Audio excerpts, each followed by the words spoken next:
SSRG, tough jobs done with. In the restoration world, buildings are 100, 150 years old, 200 years old. You don't know what you're going to get into. It's easy to make something plumb level and square from the start. It's hard to do that and make it look the same when you're done. So we're working on a job that has a lot of exposed reinforcement that is 20 feet in the air. The top 12 feet is all conduit and pipes that are steaming hot with very little to no access.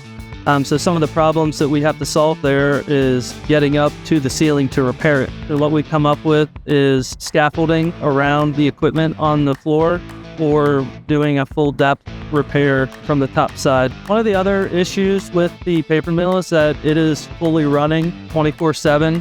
There's maybe a half-day shutdown every month that a lot of other contractors come in to do work on different equipment and the facility.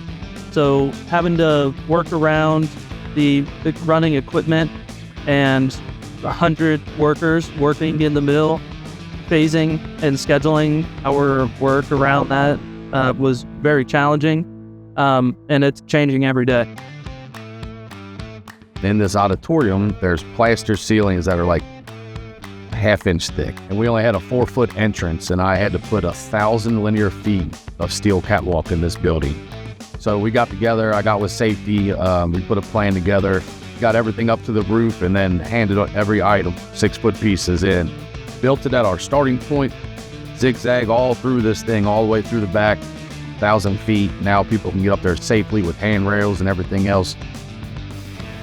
We solve the problems that no one else wants to or can.